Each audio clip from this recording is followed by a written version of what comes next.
Hello, this is Zahra from OTIT Markets. We'll be with you with the global economic outlook in the week ahead, which is going to be the 35th week of the year. As always, let's check and see what we had last week, then we can go forward and check the week ahead. Last week, generally, it was a very busy week with too much data and events. On the economic data front, mostly focus was on PMI numbers, manufacturing and service sector PMIs released last week in the most developed and developing economies. We had these data, including Japan, China, not China, Japan, in Asia and European countries, UK and United States. Most of these economies, they confirmed, they showed once again that the service sector improving a little bit better as it's the summertime, but the manufacturing sector, productive sector, production sector is still struggling. And Europe, PMI, service PMI jumped very big, especially in France, mostly thanks to Olympic Games that we had in France, and that helped the service sector to improve a little bit better. But generally, the data, they were not impressive, as it is just like it has a short time reason for this jump. On on the other parts of the world, as I told, in the United States also, we had PMI numbers. In United States, generally the data were a little bit better than expected, showed that better than expected. But if you look at the data, we can see that it was not much better than the previous week. But especially in a service sector, it was not just less than expectation; it was less than previous week as well. Generally, manufacturing sector in United States also showed weakness, but housing market was better for existing home sales, and both new home sales, they improved a little bit better than expected, especially the new home sales jumped by more than 10% after 0.3% improvement in June. In July, we saw that the new home sales improved by more than 10%. However, the week, mostly the focus of the week was on Wednesdays, on Wednesday and Friday. Wednesday, we had minutes of the Federal Reserve meeting, of the Federal Reserve previous meeting, which showed more members, and the most FOMC members, they support the rate cut, and now the chance of the rate cut is fell to 24% for 50 basis point, and increased to 76% for 25 basis point for the week ahead. That shows that which means that at least 25 basis point rate cut we will have in September, which increased a little bit pressure on the US dollar and helped a little bit US stock markets. But on a Friday, we had Mr. Powell's press conference interview on a press conference in the Jackson Hole. We know that it last week in the Jackson Hole, most of the central bankers from the central bank from Japan, Asian, European, and also United States United States FOMC members, they had a speech. And as we talk about the Mr. Powell's speech, Mr. Powell confirmed that at least 25 basis point rate cut we will have on September meeting. That, as I told, created the pressure a little bit on US dollar, more pressures, and helped the stock markets to increase a little bit more than before. If you look at the week ahead, that was, as I said, on the geopolitical, before going to check the economic data in the week ahead, let's talk about the geopolitical tensions. On the geopolitical fronts, we now that the both Russia and Ukraine, they claim that they have improvement, they had the advance in getting the territories, each other's territory. But generally, the data, which with the map when we are looking, we see that after Ukrainian attack to the Russian core city, they have a less lower number of the soldiers in the southern areas in the Ukraine, so which helped the Russian to have a little bit more advanced improvement and progressing in the catching the Ukrainian territory. Between the Hamas and Israel, the last week peace talk ended nowhere, so they continued to the peace talk, ceasefire actually talk, not after they had no reason in Qatar. Now they're continuing this ceasefire talk in Egypt. So we'll see what's going to happen there. Now there is a more chance actually for to getting some points, but generally, as the geopolitical tensions is going on in between the Russia and Ukraine on that side, and the election in the United States, most probably we will not have any ceasefire or the peace talk before next election in the United States. And before that, if we know the result of the election, most probably the Israelis will continue this just like uncertainty until they have the results of election in the United States. Depend on that Trump will win or Kamala Harris, they will change their policy. On election front, is Kennedy just from the independents, kind of we can say independent parties. He just already quit his.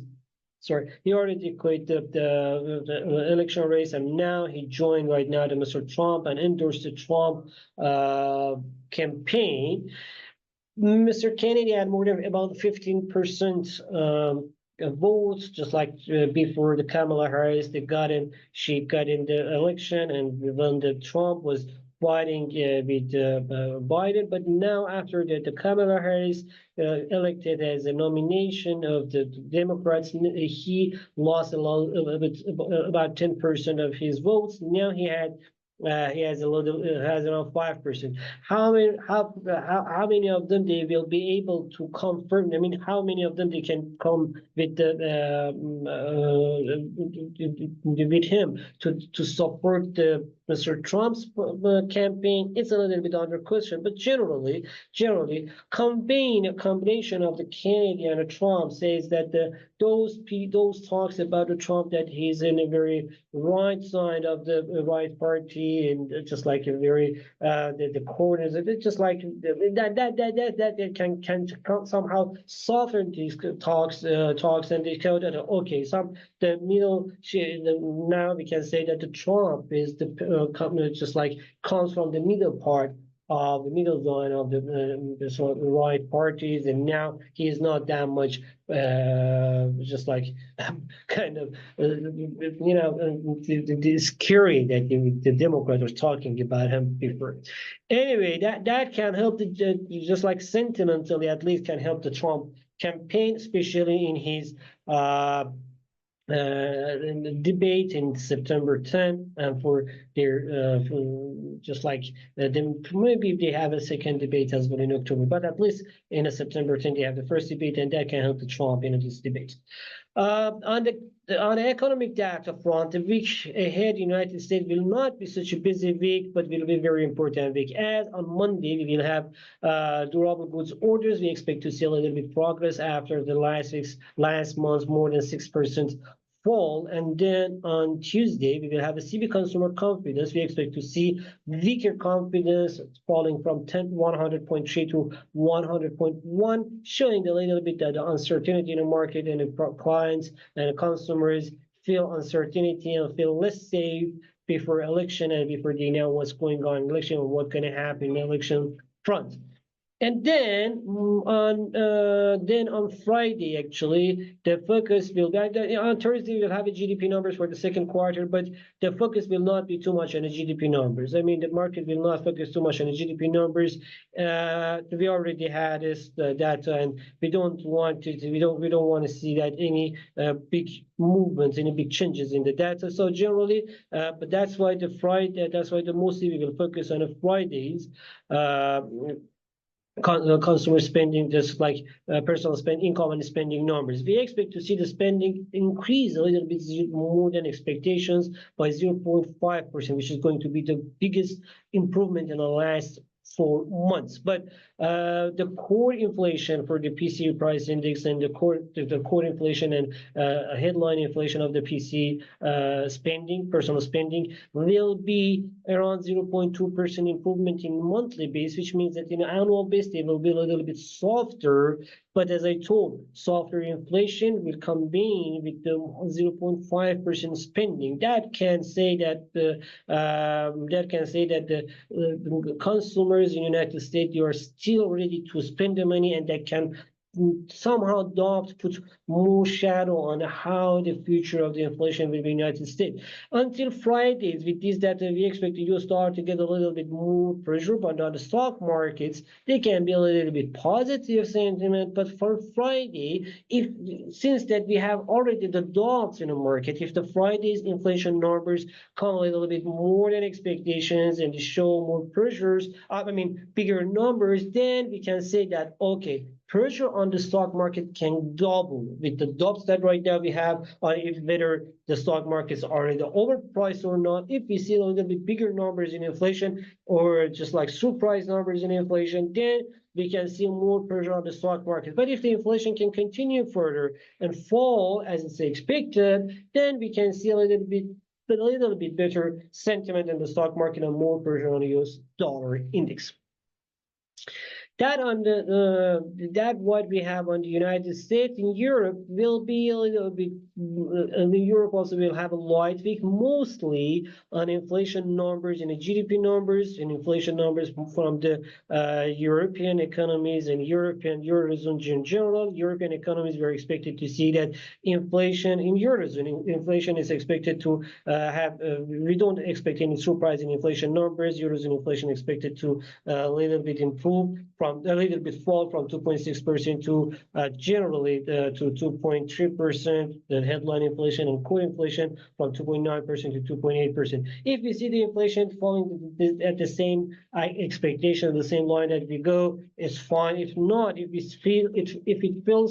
falls more than this, then for now we expect to see at least 25 basis point rates cut in September meeting. If the inflation comes more than expected, if the inflation falls more than expected, we see the low numbers, for example, 2%, or with the core inflation, if we see the numbers such as not 2.8%, if we see the 2.7%, 2.6%, then we can count on 2 more rate cuts after September meeting in November and December meetings as well. Unemployment also is expected to stay unchanged, to remain at 6.5% Eurozone. We are expecting almost the same data for the Eurozone, mostly from Eurozone economies like French and Germany as well. That's the most important data we have in a week ahead. A week ahead will not be such a busy week with the economic data. That's what we told with the same numbers. On retail sales and GDP on retail sales from Russia, unemployment rate from Russia we have, and we don't expect to see any surprise. We expect to see the retail sales to improve by 5.4% in Russia, and unemployment rate stay unchanged at 2.4%. In other parts, yeah, that's the general number that we will have in Canada. Also, we'll have a GDP numbers on Friday. We're expecting to see a little bit lower improvement in the second quarter in the last data in the final data that we are getting this week. That's the data we have. We don't expect any surprise. Let's go and check the charts and see what we have on the chart. Let's start with the cryptocurrency. And on the cryptocurrency front, after the more chance for the rates on the cryptocurrencies, also they got a little bit improved, advanced from this. They got advantage of this news and a little bit improved. Most of them. For the BTC also is right now about 62K. As long as it's about the 62K, we can see the uptrend here with 72K as the next target. But if it falls under 62K, especially if it touches 57K, then it can open the doors for much lower numbers. For now, technically we can see the positive sentiment in the market. US dollar index is falling badly. It was one of the weakest symbols last week from under 101, which is really, it was surprise for the last week. That much fall was not expecting at all. For this week, for the week ahead, we're expecting to see a little bit improvement or correction before next move. 102.10 15 as like the correction target. After reaching this target, then we can see what they will see where US dollar is going to go further. But right now, generally after inflation numbers, personal inflation numbers on Friday, we can expect the next target. But for generally this week, we can see some correction before Friday's move after PC price index and personal income and spending. On the stock market front, S&P 500 is in a clear uptrend, but it lost its momentum right now. What we can see in the chart, that the money flows in the stock market is getting slower, as we can see in the OBV. You can see here money goes, less money flows into the stock market. That can support the correction. If the S&P 500 fall under 5,560, then we can see the 5,450 or 460 as well. And then if go forward lower than it, but I don't expect to see big slowdown in the stock market. Most probably we can see it can go further. I mean, we cannot go so much high, but the further slight slowdown we will see in the next days in the stock market in the week ahead.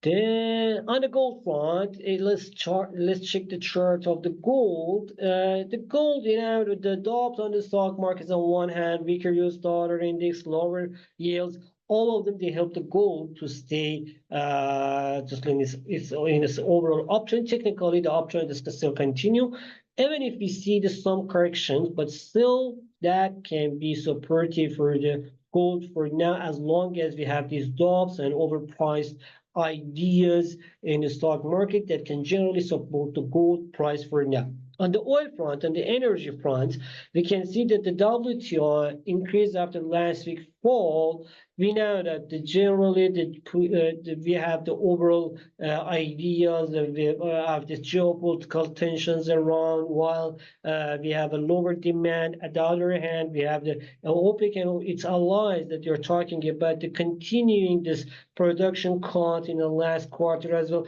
Generally, the ideas of just like the factors that they can pressure the oil price and they can improve the oil price, they cannot overcome each other. So that's why we can see the oil again, the volatile movement in the next week as well, around $74 and $80 for the next week.